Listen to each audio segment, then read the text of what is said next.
Κυρίες και κύριοι, χαίρετε. Είναι η εκπομπή Γεωπολιτικά. Μία σύνοψη των κυριωτέρων γεωπολιτικών εξελίξεων στην Ελλάδα, στην περιοχή μας, αλλά και σε ολόκληρο τον κόσμο. Πολλές οι εξελίξεις, θα έλεγε κανείς ότι δεν τις προλαβαίνουμε. Έχουμε την Ουκρανία που πραγματικά ίσως βρίσκεται στο πιο κρίσιμο σημείο του πολέμου. Βρισκόμαστε ήδη στον τρίτο χρόνο. Έχουμε τη Γάζα, έχουμε τις εξελίξεις στην Ευρώπη που σχετίζονται φυσικά με το Ουκρανικό. Έχουμε τις εκλογές στις Ηνωμένες Πολιτείες Αμερικής που θα επηρεάσουν πιθανότητα και τα δύο μέτωπα, και όλα αυτά, όπως είναι φυσικό, επηρεάζουν και την ελληνική εξωτερική πολιτική. Για το λόγο αυτό, στην σημερινή μας εκπομπή έχουμε καλεσμένο και πάλι τον πρέσβη επιτιμή, τον κύριο Γεώργιο Αϊφαντή, με τον οποίο θα συζητήσουμε αυτά τα καυτά ζητήματα και θα ξεκινήσουμε φυσικά από την Ουκρανία. Στην Ουκρανία, μετά την αποτυχία της δεύτερης αντεπίθεσης των Ουκρανικών ενόπλων δυνάμεων να διαρρήξουν το μέτωπο στην αμυντική γραμμή της Ρωσίας και να φτάσουν στις ακτές της Αζωφικής θάλασσας, έχουμε ανακατατάξεις, έχουμε αλλαγή του αρχηγού των ενόπλων δυνάμεων και έχουμε στις Ηνωμένες Πολιτείες της Αμερικής ένα διχασμό. Ο πρόεδρος Biden έχει ζητήσει από το Κογκρέσο να εγκρίνει το ποσό των 60 δισεκατομμυρίων δολαρίων σε εξοπλισμό, οπλικά συστήματα, πυρομαχικά και χρήματα για την Ουκρανία. Το Κογκρέσο, διχασμένο 4 μήνες τώρα, αποφεύγει, αρνείται να εγκρίνει το αίτημα του Προέδρου των ΗΠΑ και αυτό σε συνδυασμό με δηλώσεις του Προέδρου Τραμπ, του πρώην Προέδρου Τραμπ, ο οποίος φιλοδοξεί να ξαναπάρει τη θέση στην Προεδρία των ΗΠΑ, που λέει ότι θα τελειώσει τον πόλεμο σε 24 ώρες, δημιουργεί σοβαρό πρόβλημα στην Ευρώπη, η οποία νιώθει να επομίζεται το βάρος της διαχείρισης του ουκρανικού ζητήματος. Γι' αυτό είπαμε ότι βρίσκεται στην πιο κρίσιμη φάση, και σε αυτήν την κρίσιμη φάση είχαμε την επίσκεψη του Έλληνα Πρωθυπουργού στην Οδυσσό. Γι' αυτό το θέμα λοιπόν με αυτό το θέμα θα αρχίσουμε την εκπομπή μας με τον πρέσβη τον κύριο Γεώργιο Αϊφαντή, τον οποίο και καλωσορίζω στην εκπομπή. Καλώς ήρθατε, κύριε πρέσβη. Σας ευχαριστώ για την πρόσκληση. Ελπίζω να έχουμε μια ενδιαφέρουσα συζήτηση για τους τηλεθεατές, κύριε Καλεντερίδη. Μάλλον είμαι βέβαιος ότι θα την έχουμε. Ναι, πώς κρίνεται λοιπόν καταρχάς την κατάσταση στο πεδίο, που είναι πολύ δύσκολη για τις Ουκρανικές ένοπλες δυνάμεις και για τον ίδιο τον πρόεδρο Ζελένσκι, και κατ' επέκταση πώς κρίνεται και την επίσκεψη του Έλληνα Πρωθυπουργού, που υπήρχε και το συμβάν του βομβαρδισμού του λιμανιού της Οδυσσού την ώρα που ο Έλληνας Πρωθυπουργός μαζί με τον Ουκρανό πρόεδρο βρισκόταν στην περιοχή. Κύριε Καλεντερίδη, η κατάσταση στο πεδίο της μάχης, στο πεδίο της αντιπαράθεσης, ένοπλης αντιπαράθεσης του πολέμου μεταξύ Ουκρανίας και Ρωσίας, την έχουν αναλύσει αυτή την κατάσταση πάρα πολλοί στρατιωτικοί εμπειρογνώμονες και έχουν επισημάνει ότι η ορμή της ουκρανικής επίθεσης έσβησε, οι απώλειες όχι μόνο σε υλικό, αλλά κυρίως σε αυτό που δεν αναπληρώνεται, σε έμψυχο δυναμικό, σε προσωπικό, είναι μεγάλες, και όλα δείχνουν ότι είναι η ώρα που η Ρωσία, εκμεταλλευόμενη τα αποθέματα όπλων και έμψυχου δυναμικού και προσωπικού, θα περάσει την αντεπίθεση. Τη διαφορά δυναμικότητας. Τη διαφορά δυναμικότητας, θα περάσει στην αντεπίθεση. Και όχι σε ένα συγκεκριμένο σημείο του μετώπου, έχει την πολυτέλεια να επιτεθεί σε δύο,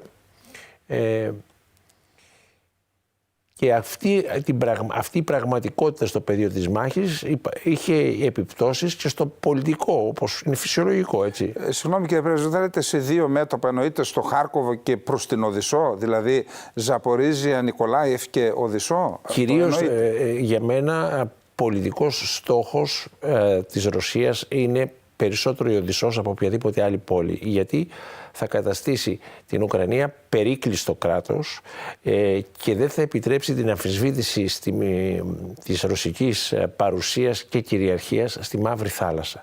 Αυτό είναι από πολιτική άποψη και πιστεύω και από στρατιωτική άποψη είναι το μείζον. Το αν το Χάρκοβο θα δει 40 χιλιόμετρα ανατολικά, 40 χιλιόμετρα δυτικά που περιλαμβάνουν και το Χάρκοβο, δεν νομίζω ότι είναι τόσο καθοριστικό. Είναι βέβαια η δεύτερη μεγάλη πόλη κτλ. Αλλά το άλλο ακυρώνει τους δυτικούς σχεδιασμούς να αμφισβητήσουν τη ρωσική παρουσία, αυτό που υπήρχε δηλαδή επί Σοβιετικής Ένωσης στη Μαύρη Θάλασσα. Και βλέπετε πόσο πολύ εντείνουν τις επιθέσεις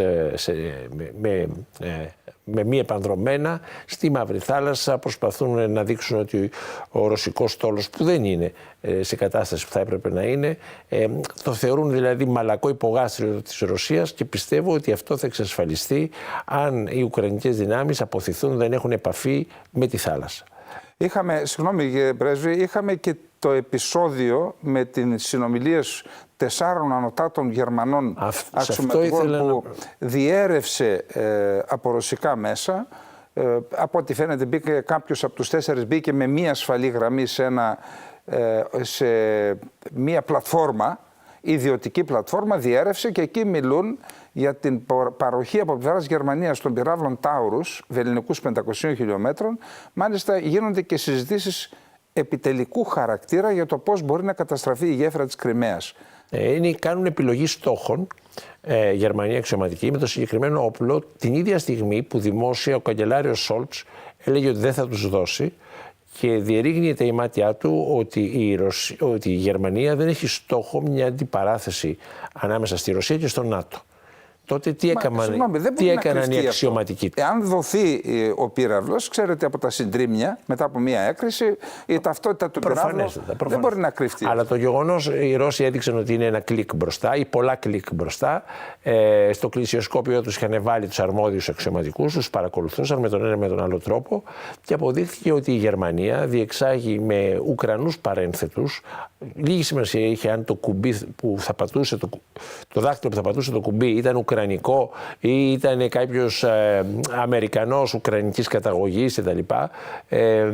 Μάλιστα συζητάγαν μεταξύ τους ότι πρέπει να ελέγξουν και μέχρι την τελευταία στιγμή το ποια θα είναι η στόχευση των πυράβλων. Άρα η Γερμανία με Ουκρανούς παρένθετους είναι σε πόλεμο με τη Ρωσία. Διαλέγει στόχους αποθήκης πυρομαχικών, τη γέφυρα που είναι πολιτικός στόχος, που ενώνει την Ρωσία με το Κέρτς, στον πορθμό του Κέρτς, Ρωσία με Κριμαία. Και αυτό το έδειξαν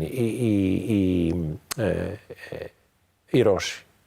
Η Γερμανία δεν είναι πυρηνική δύναμη, οι Ρώσοι είναι. Έχουν τακτικά πυρηνικά όπλα. Μπορεί το Βερολίνο να γίνει μια πόλη όπως η Μαριούπολης, με ένα πλήγμα. Συνεπώς οι Ρώσοι δείχνουν, γριλίζουν, αλλά για να δαγκώσουν τα σοβαρά κράτη προειδοποιούν άπαξ. Αυτό ήταν μια προειδοποίηση. Όπως προειδοποίηση ήταν και ο πύραυλος που έπληξε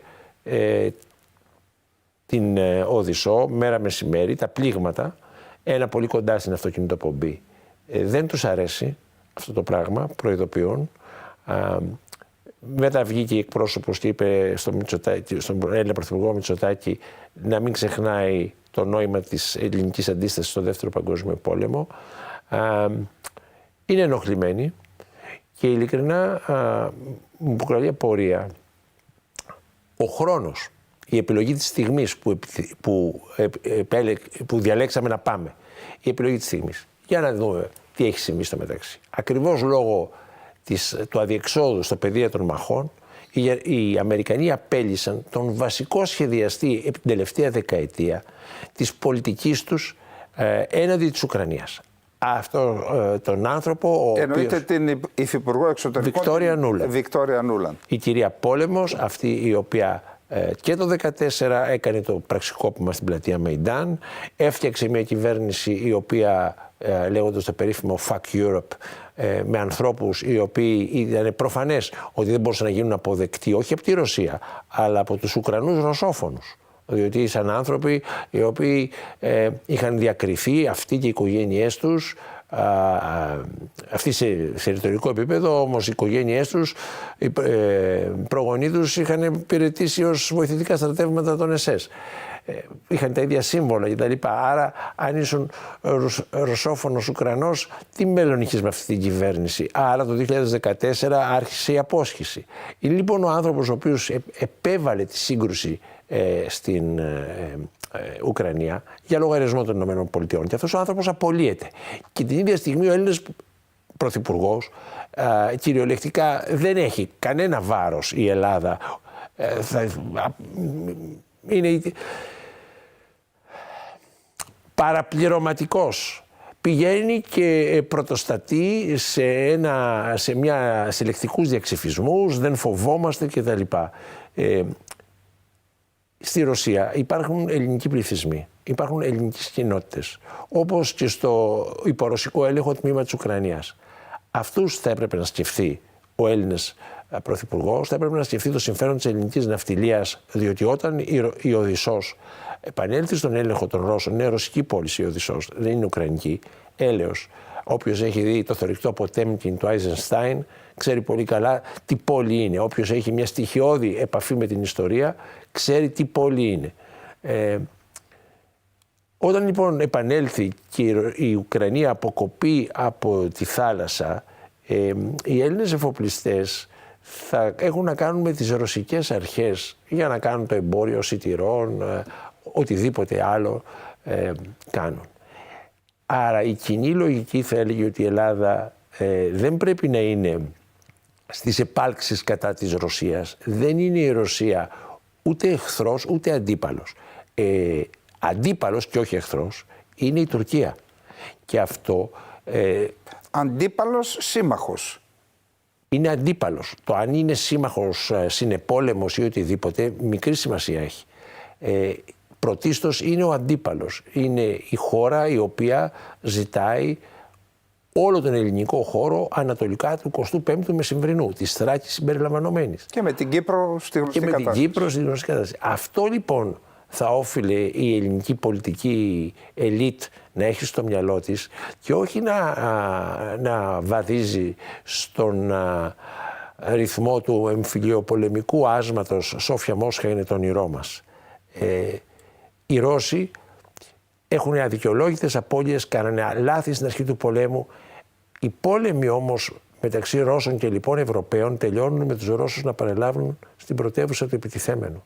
Έγινε με τον Ναπολέοντα, ο Τσάρος Αλέξανδρος ο Πρώτος παρήλασε με τα στρατεύματά του έφυπος στα ηλίσια πεδία, έγινε με τους Γερμανούς, με τον Χίτλερ. Συνεπώς είναι ένα μάθημα που όσοι έχουν επαφή με την ιστορία δεν το ξεχνάνε. Δεν χρωστάμε τίποτα στους Ρώσους και δεν μας χρωστάνε τίποτα οι Ρώσοι. Δεν είναι ο αντίπαλος.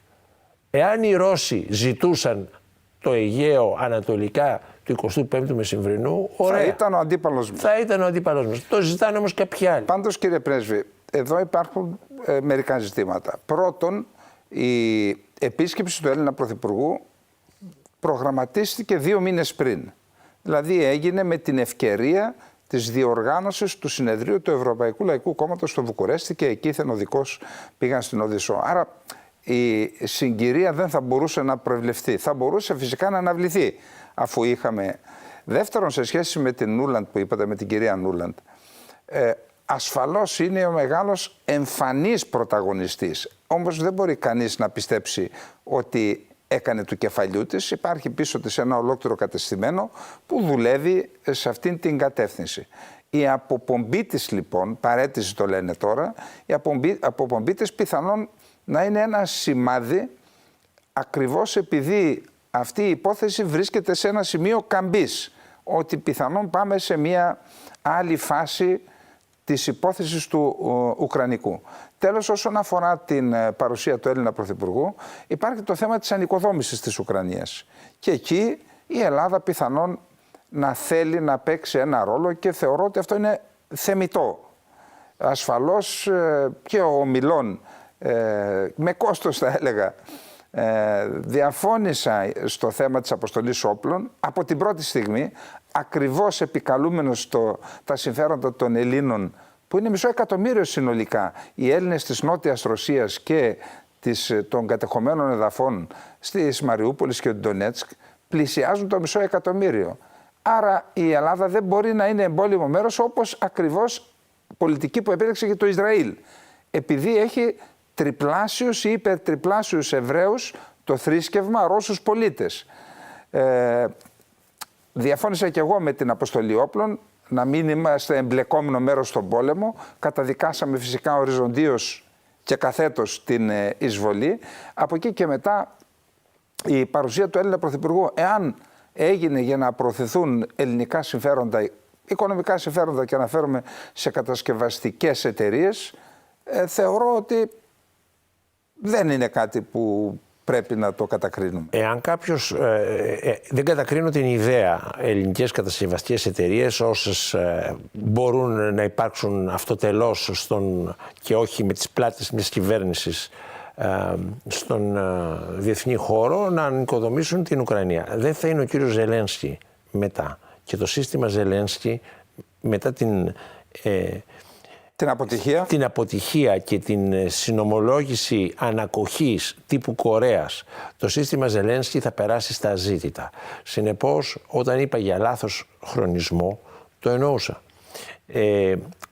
Επίσης, βαρύτατα ισοπεδωμένη είναι και η περιοχή της Ουκρανίας και των ρωσικών εδαφών που θα παραμείνει υπό ρωσικό έλεγχο, των ουκρανικών εδαφών που θα παραμείνουν υπό ρωσικό έλεγχο. Και εκεί θα πρέπει να κοιτάξουμε.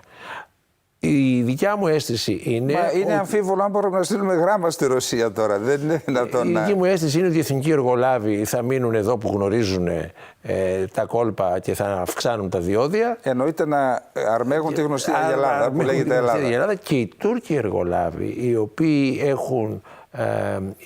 έχουν επιχειρηματικό πνεύμα, οι οποίοι αναλαμβάνουν ρίσκα, θα οικοδομήσουν και στην Ουκρανία και στη Ρωσία. Συνεπώς, και τη Λιβύη. Παρεμπιπτόντως. Ναι.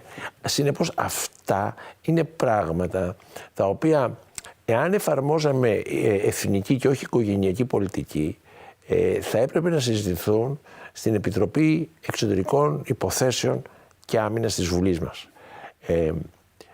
Ακόμη και αν το επίπεδο των συμμετοχόντων είναι παιδικό, νηπιακό, των περισσότερων εκεί μέσα, θα έπρεπε να συζητηθούν για λόγους θεσμικούς. Δεν αισθάνεται υποχρεωμένη ούτε η κυβέρνηση να το συζητήσει, ούτε το ζητάει η αντιπολίτευση, διότι δεν έχουν όραμα, δεν βλέπουν ότι η χώρα μπορεί να υπάρξει αυθύπαρκτα, αυτοτελώς, μέσα φυσικά στο πλαίσιο του ΝΑΤΟ και μέσα στο πλαίσιο της Ευρωπαϊκής Ένωσης. Είπατε μια λέξη ότι είναι νηπιακό το επίπεδο στην Επιτροπή Εξωτερικών και Άμυνας. Όλα τα κόμματα πιστεύω ότι έχουν έναν διπλωμάτη στις τάξεις τους, ως σύμβουλο του Προέδρου και των συμμετεχόντων στο Συμβούλιο Εξωτερικής Πολιτικής που γίνεται στο Υπουργείο Εξωτερικών ή εκεί δεν έχουν ευθύνες και οι διπλωμάτες. Πώς δεν συμβουλεύουν τα κόμματα και τους προέδρους για αυτά τα καυτά ζητήματα?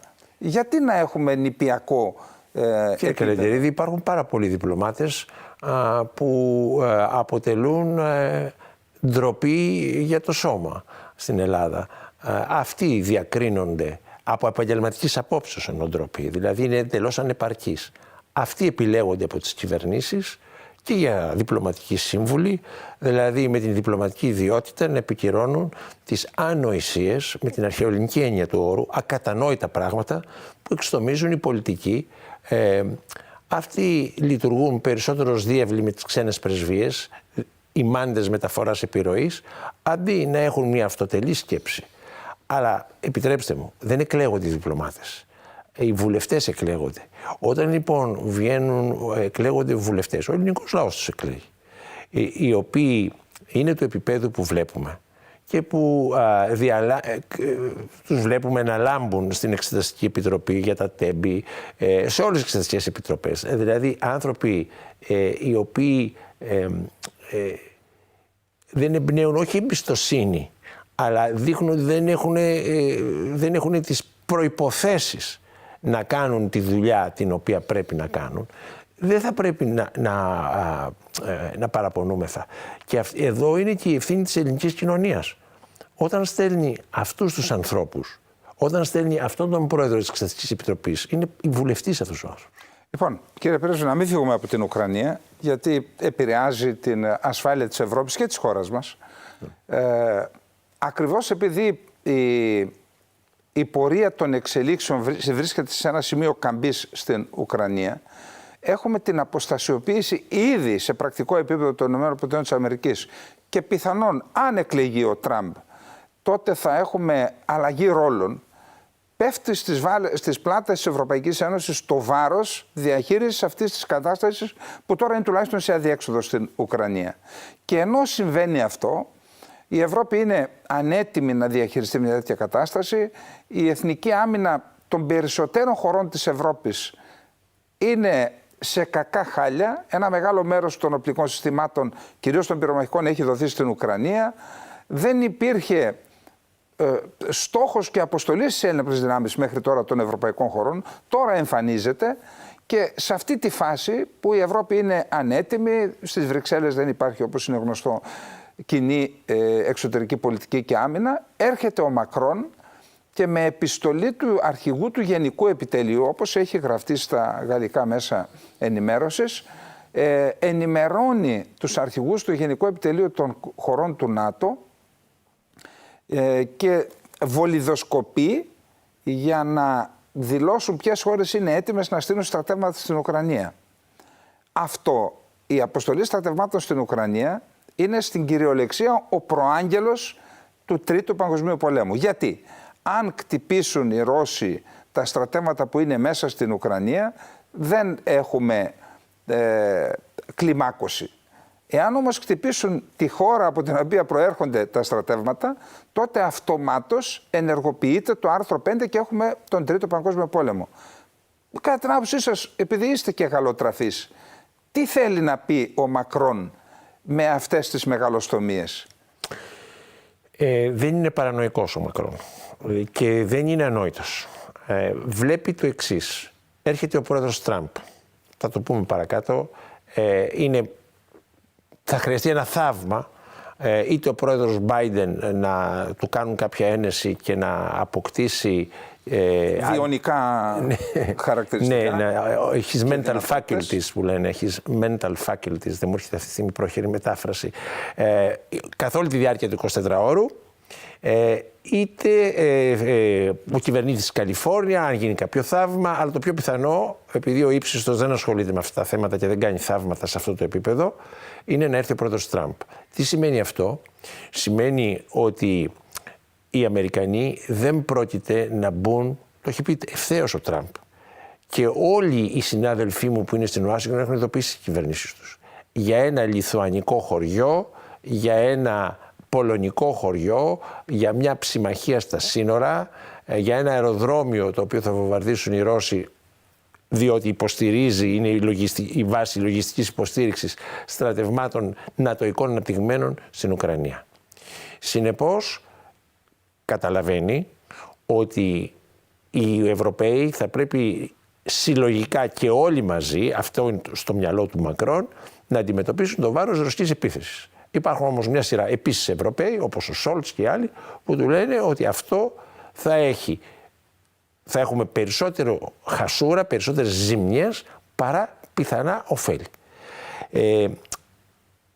Πραγματικά, μέσα στο μυαλό των Ρώσων, και σας το λέω ως ειδικός, ως άνθρωπος που έχει μιλήσει σε όλη του την υπηρεσιακή σταδιοδρομία με Ρώσους. Ήμουν περίεργος για τους Ρώσους και προτιμούσα σε κάθε ευκαιρία που είχα, συζητούσα μαζί τους, προσπαθώντας να καταλάβω τον τρόπο της σκέψης τους. Και είμαι απόλυτα πεισμένος ότι στο μυαλό τους τα πυρηνικά όπλα σε επίπεδο θεάτρου επιχειρήσεων, δηλαδή τα μικρά πυρηνικά όπλα, για να μας καταλάβουν οι τηλεθεατές, δεν είναι κάτι το μακρινό ενδεχόμενο, ποιοτικά διαφορετικό. Δηλαδή είναι μια μεγάλη έκρηξη που αφήνει νεκρούς και κατάλοιπα σε μια περιοχή. Εντάξει, και στο Τσερνομπίλ υπάρχει αυτό, έγινε, ωραία. Δηλαδή, προκειμένου να κερδίσουν κάτι που δεν μπορούν να το κερδίσουν αλλιώς, δεν οροδούν. Και κακά τα ψέματα. Ουδής οροδεί. Ποιο είναι το σημείο που κάνει όλους τους διστακτικούς να χρησιμοποιήσουν πυρηνικά όπλα μικρής ισχύως? Είναι ότι δεν μπορούν να σκάσουν πάνω στο δικό σου πληθυσμό. Δεν μπορούν να τα χρησιμοποιήσει η Γαλλία μέσα στη Γαλλία. Δεν μπορεί να τα χρησιμοποιήσει η Γαλλία στη γειτονική Γερμανία. Τα αντίκτυπα θα έρθουν και στο δικό της πληθυσμό. Στο δικό της. Άρα, οι Ρώσοι δεν έχουν καν αυτό. Εντάξει, αλλά ο Μακρόν τι θέλει να μας πει με αυτό? Ο Μακρόν λέει λοιπόν ότι ποιο είναι το δόγμα του, οι Ευρωπαίοι είτε το θέλουν, είτε τους αρέσει, είτε όχι, θα βρεθούν μόνοι τους. Διότι ο πρόεδρος Τραμπ θα έρθει και θα πει: εγώ δεν ξέρω τίποτα. Δεν έχετε εκπληρώσει το 2% του προϋπολογισμού σας να το αφιερώνετε στην άμυνα. Εγώ δεν βάζω τις ΗΠΑ στον πόλεμο, διότι κάποιες ρωσικές οβίδες ισοπαίδωσαν ή κάποια αεροπορική επίθεση ισοπαίδωσε ένα πολωνικό αεροδρόμιο. Μιας χώρας η οποία δεν ήταν εντάξει, ένα ρουμανικό αεροδρόμιο. Δεν είχε εκπληρώσει το 2%. Ναι. Αυτό βλέπει ο Μακρόν να έρχεται, γι' αυτό ανησυχεί και γι' αυτό προτείνει, προσπαθώντας να φέρει και τον Τραμπ ενώπιον ενός τελεσμένου, την αποστολή νατοικών στρατευμάτων. Κύριε Πρέσβη, η Ευρωπαϊκή Ένωση μπλοφάρει, προσπαθεί να ενισχύσει τη θέση της ενεργού ανάμειξης και άμυνας στην Ουκρανία, κατά τη γνώμη μου μάταια, λάθος, αλλά αυτόν έχει στο μυαλό του. Ο Τραμπ δεν ενδιαφέρεται ακόμη και αν οι Ρώσοι φτάσουν στο Λβόβ, Λβίβ. Δεν τον ενδιαφέρει. Πριν πάμε σε διάλειμμα, να πούμε ότι ο Μακρόν δεν επιδιώκει την εμπλοκή του ΝΑΤΟ. Δεν επιδιώκει νατοϊκή απόφαση για επέμβαση, γιατί αυτό θα ήταν ο Τρίτος Παγκόσμιος Πόλεμος. Θέλει να γίνει αυτό σε διμερές επίπεδο από τις χώρες, ούτως ώστε να μην εμπλακεί το ΝΑΤΟ. Όμως, αυτό για να γίνει θα έπρεπε να υπάρχει μια προπαίδεια, μια προπαίδευση όλων των, όπως γίνεται στις νατοικές ασκήσεις. Από τη στιγμή που δεν υπάρχει κάτι τέτοιο, δεν μπορούν να εμπλακούν στρατεύματα από διαφορετικές χώρες, χωρίς ενιαία διοίκηση, χωρίς ιεραρχία, χωρίς σχέδια. Δηλαδή υπάρχει μια αντικειμενική δυσκολία και πιστεύω ότι οι επιτελείς θα τα έχουν εξηγήσει στον Μακρόν. Εδώ υπάρχει κάτι, θα έλεγα, χαοτικό στη σκέψη και στην πρόταση του Μακρόν που υποστηρίζεται και από τον Πρωθυπουργό και από τον Υπουργό Εξωτερικών και από τον Υπουργό Άμυνας. Να σας το πω αλλιώς. Πόσοι θα κλαίγαν στη Γαλλία αν 2 συντάγματα της Λεγιώνας των Ξένων είχαν απώλειες της τάξης του 80% στην Ουκρανία? Πιστεύω κανείς.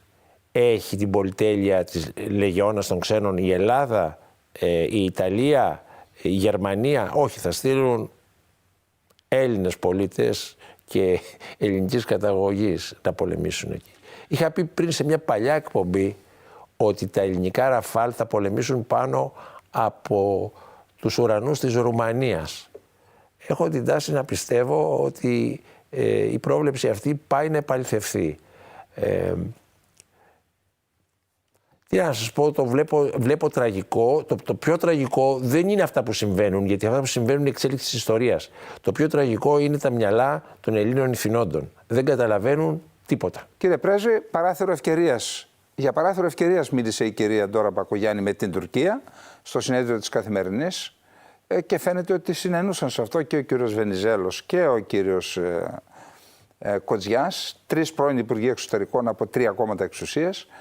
Και ενώ μιλούσε για παράθυρο ευκαιρίας με την Τουρκία, έχουμε την υπόθεση Μπελέρη, καταδίκη 2 χρόνια πρωτόδικα, που σημαίνει ότι απομακρύνεται έως και μηδενίζεται η πιθανότητα να βγει και να ορκιστεί, ακόμα και αν το εφετείο μειώσει, το ποινικό μητρό είναι απογορευτικό για να ορκιστεί.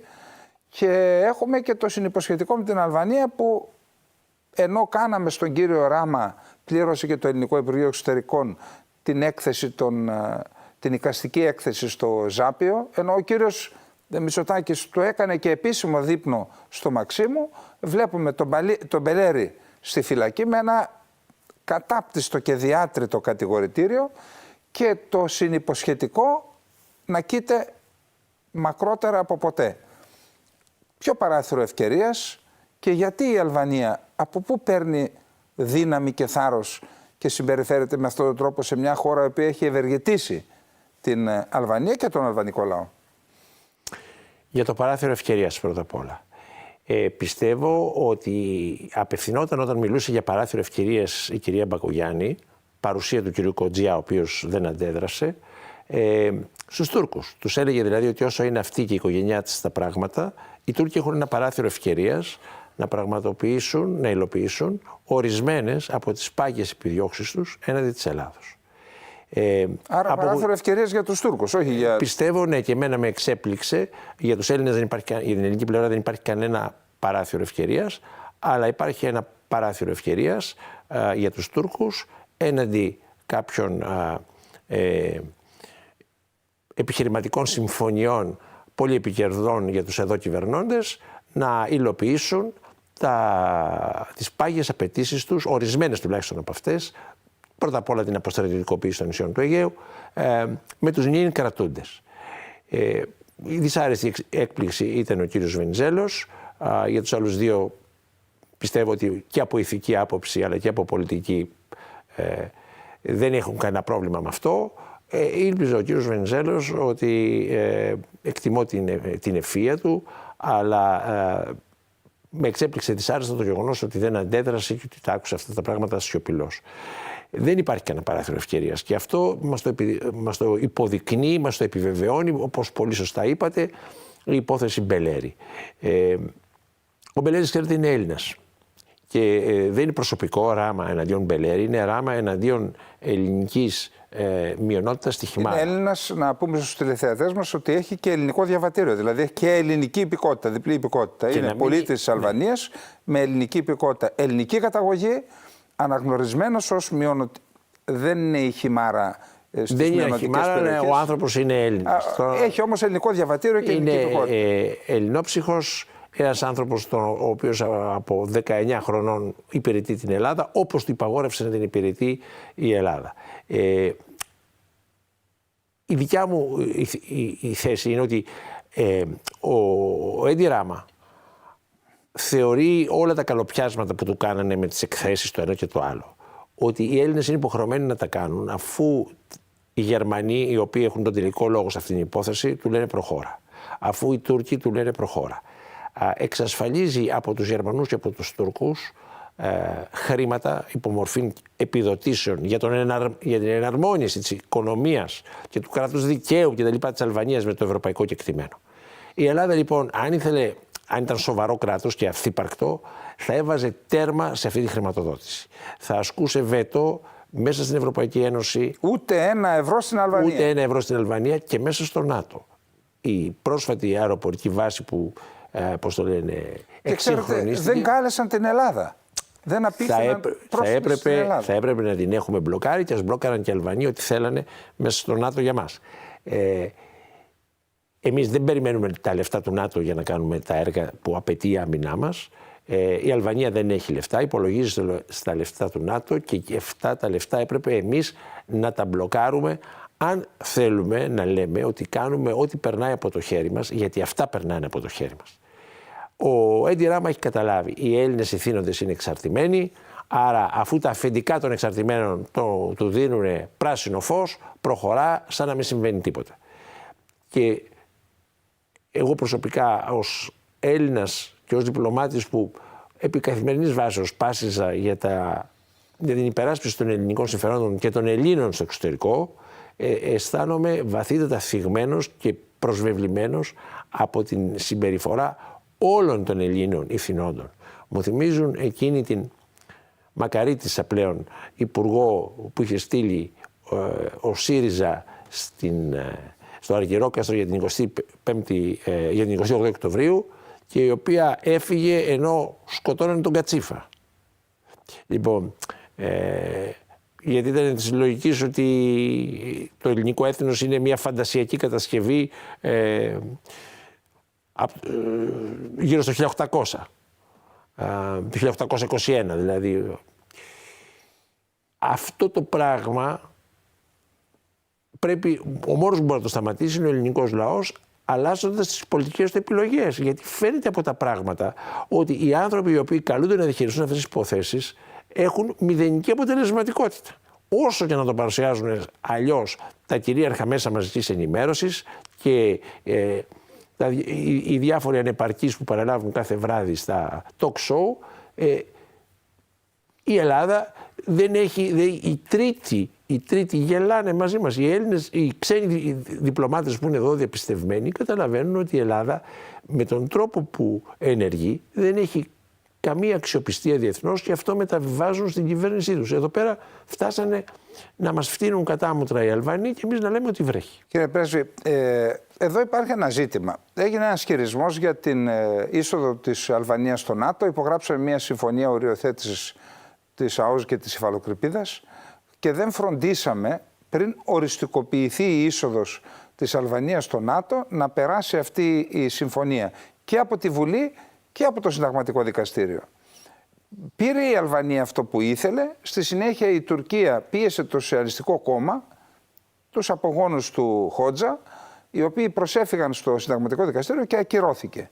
Δηλαδή, και τώρα έχουμε την ευρωπαϊκή προοπτική της Αλβανίας, η οποία η Αλβανία δεν είναι μόνη της. Υπάρχει μια πρωτοβουλία για τα Δυτικά Βαλκάνια, υπάρχουν η Γερμανία όπως είπατε. Η Ελλάδα θα έχει τη δύναμη, που δεν το κάνει τώρα, που είναι και στην κορύφωση το θέμα Μπελέρη. Θα έχει η Ελλάδα τη δύναμη να πει όχι στην ένταξη της Αλβανίας όταν ολόκληρη η Ευρωπαϊκή Ένωση, σύσσωμη, θα εργάζεται από τώρα, εδώ και 10 χρόνια. Είναι πρωτοβουλία της Μέρκελ να ενταχθούν πακέτο τα Δυτικά Βαλκάνια στην Ευρωπαϊκή Ένωση. Τι πρέπει να κάνει η Ελλάδα? Δεν πρέπει από τώρα να καθορίσει τη στρατηγική της, να στείλει μια επιστολή ενδεχομένως σε όλες τις χώρες της Ευρωπαϊκής Ένωσης και να πει ξεκάθαρα τις θέσεις της, ούτως ώστε να μην πέσει το βάρος την τελευταία στιγμή? Η σημερινή Ελλάδα θεωρεί ότι το εθνικό συμφέρον είναι υποσύνολο του συμφέροντος του ΝΑΤΟ. Συνεπώς, εάν κάτι δεν το εγκρίνουν οι Γερμανοί ή οι Αμερικανοί, δεν συνιστά εθνικό μας συμφέρον. Περίπτωση Μπελέρη, περίπτωση της προσφυγής στο Διεθνές Δικαστήριο της Χάγης κτλ. Οι Αλβανοί μας κορόδεψαν, ενώ υπήρχαν φωνές που το είχαν επισημάνει μέσα στην ελληνική γραφειοκρατία και στο Υπουργείο Εξωτερικών. Είχαμε πει ότι αυτά τα πράγματα γίνονται άμα τη παραδώσει. Όταν πάρουμε στα χέρια μας το εμπόρευμα, ανοίξουμε τα κυβότια, δούμε τι έχει μέσα, τότε πληρώνουμε. Έγινε το ανάποδο. Η πολιτική ηγεσία ήταν αυτή που είχε αυτή την άποψη. Και βρήκε και κάποιους ευεπίφορους διπλωμάτες να της πούν και πάλι δίκιο έχετε.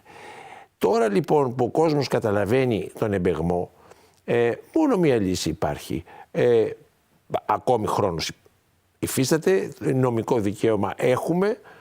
Πρέπει η Ελλάδα συστηματικά να χρησιμοποιήσει αμήλικτα όλες τις δυνατότητες αρνησικυρίας, δηλαδή βέτο που έχει, έτσι ώστε η Αλβανία να πάψει να λαμβάνει χρήματα από την Ευρώπη. Δεν θέλουν, αυτά θέλουν, τα χρήματα θέλουν οι Αλβανοί, δεν θέλουν να γίνουν μέλος. Ο Ράμα δεν θα έχει καμία τύχη, ακόμη και μέσα στην Ευρωπαϊκή Ένωση του σήμερα.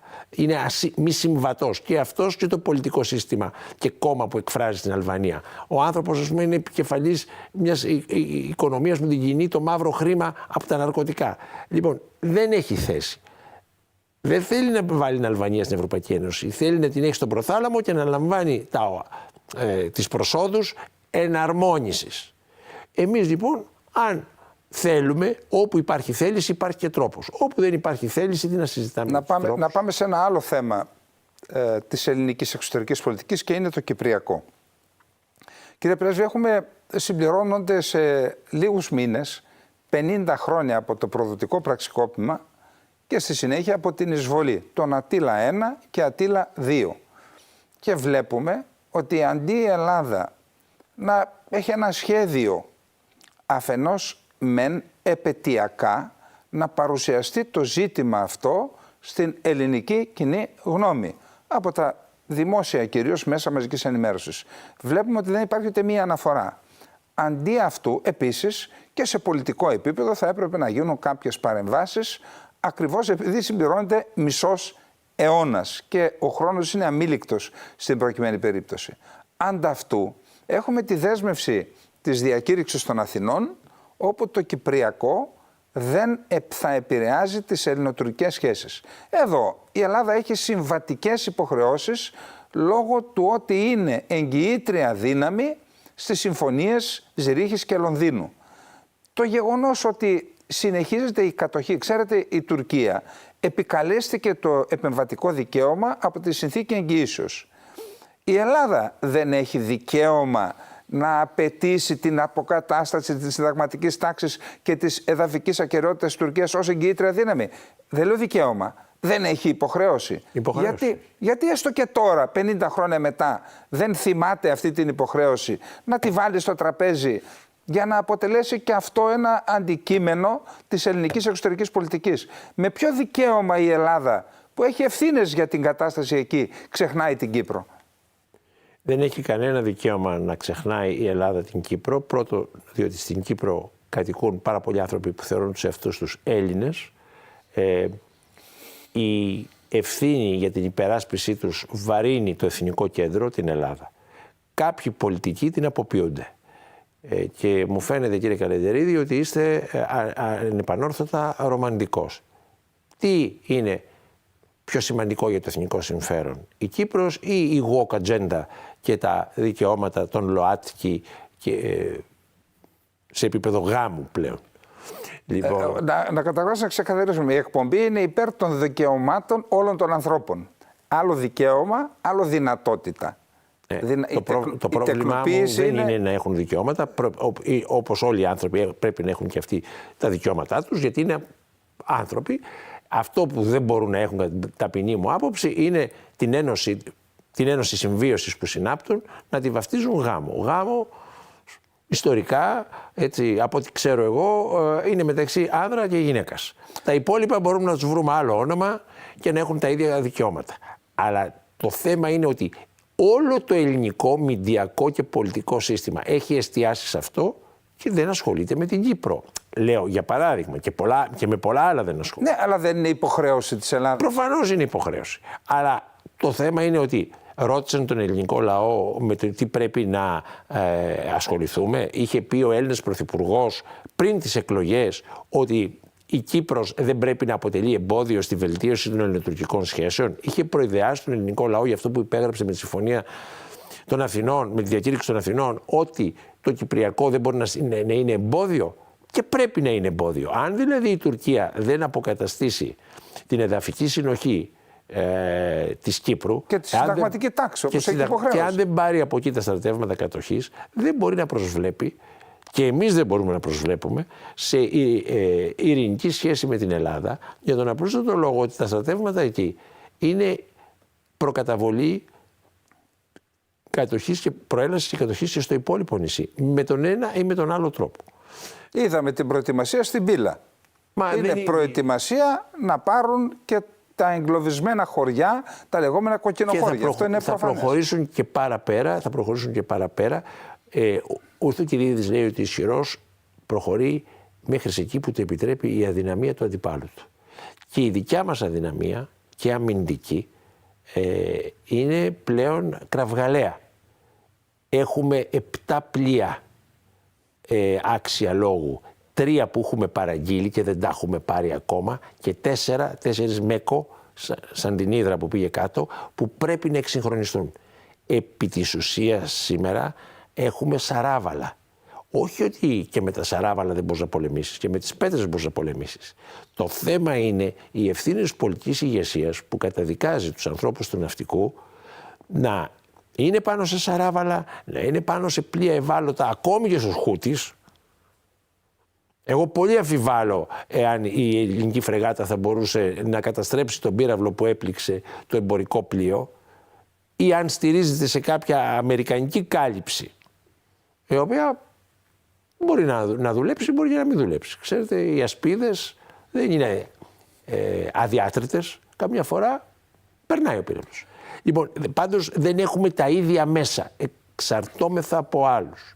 Γι' αυτό θα πρέπει ο ελληνικός λαός να συνειδητοποιήσει ότι δεν μπορεί να περιμένει άμυνα της χώρας από το σημερινό πολιτικό σύστημα και από τους ξένους πάτρονές του. Το είπε άλλωστε ο κύριος Δένδιας αυτό. Σε περίπτωση θερμού επεισοδίου με την Τουρκία δεν μπορούμε να περιμένουμε από κανέναν σύμμαχο καμία βοήθεια. Αυτό όμως ως τότε γιατί υπέγραφε την συμφωνία με τη Γαλλία? Είπε δυστυχώς αυτό. Είπε δυστυχώς. Γιατί δυστυχώς? Οι συμφωνίες, εάν υπηρετηθούν σωστά, εάν καλλιεργηθούν σωστά, αποδίδουν. Αλλά εμείς θέλουμε να πάρουμε κάτι που οι Αμερικανοί λένε ότι θέλουν να τα βυθίσουν. Να υποσχεθούμε στους τηλεθετές μας, κύριε Πρέσβη, θα κάνουμε ένα αφιέρωμα στην Κύπρο για τα 50 χρόνια, να το προετοιμάσουμε σωστά και να πάμε στο τελευταίο θέμα που είναι τι θα σημάνει για τις ΗΠΑ, κυρίως όμως για την ανθρωπότητα, η ενδεχόμενη επανεκλογή του Τραμπ στην εξουσία των ΗΠΑ, δεδομένου ότι έχει κάνει δηλώσεις για τον πόλεμο στην Ουκρανία και ότι έχει κάνει δηλώσεις μέχρι και να αποχωρήσουν οι ΗΠΑ από το ΝΑΤΟ εφόσον οι χώρες, τα κράτη-μέλη δεν τηρούν την υπόσχεση που έδωσαν για να έχουν αμυντικές δαπάνες στο ύψος του 2% του ακαθάριστου εθνικού προϊόντος. Τι θα σημάνει για την ανθρωπότητα η επανεκλογή του Τραμπ? Η επανεκλογή του Τραμπ θα καταστεί εφικτή από τον πόλεμο στη Γάζα. Ένα μεγάλο κομμάτι των νέων και πιο δραστήριων στελεχών και οπαδών του Δημοκρατικού Κόμματος, διαφωνώντας με την πολιτική Biden στο Μεσανατολικό, δεν θα πάνε να ψηφίσουν και θα καταστήσουν εφικτή την υπερίσχυση του Τραμπ. Για μια φορά λοιπόν, σπάνιο πράγμα, πράγματα που συμβαίνουν στο εξωτερικό έχουν άμεσες επιπτώσεις μέσα στο πολιτικό διακύβευμα εντός των Ηνωμένων Πολιτειών. Ο πρόεδρος Τραμπ θα έρθει να λύσει πάρα πολλούς λογαριασμούς. Οι Ηνωμένες Πολιτείες θα μπουν σε μια περίοδο εσωστρέφειας και σοβούσης εμφύλιας σύγκρουσης. Ήδη αυτή υπάρχει, αλλά μην έχετε καμία αμφιβολία ότι ο Τραμπ θα την αναρρυπήσει, διότι τρέφεται από αυτήν. Ο Τραμπ τρέφεται από την οργή όλων αυτών των blue collars, όλων αυτών των Αμερικανών που κάποτε ήσαν προνομιούχοι και τώρα είναι αυτοί οι miserable people, οι θλιβεροί άνθρωποι που είπε και η Χίλαρη Κλίντον ως υποψήφια των Δημοκρατικών. Άρα έχει κάθε συμφέρον να αναρρυπήσει τη σύγκρουση, έχει κάθε συμφέρον να στρέψει την προσοχή των ΗΠΑ στο εσωτερικό μέτωπο, αδιαφορώντας για Λιθουανίες, Πολωνίες, Φιλανδίες και διάφορα άλλα εξωτικά και απομακρυσμένα. Ναι, υπάρχει όμως η ηγεμονία των ΗΠΑ που κινδυνεύει. Η ηγεμονία αυτή, ξέρετε, το να είναι κανείς ηγεμόνας... Εννοώ η παγκόσμια ηγεμονία. Ναι, η παγκόσμια ηγεμονία σημαίνει ότι δεν υπάρχει αντίπαλο δέος και πρόκληση. Αυτή τη στιγμή οι Ηνωμένες Πολιτείες δεν είναι unchallenged.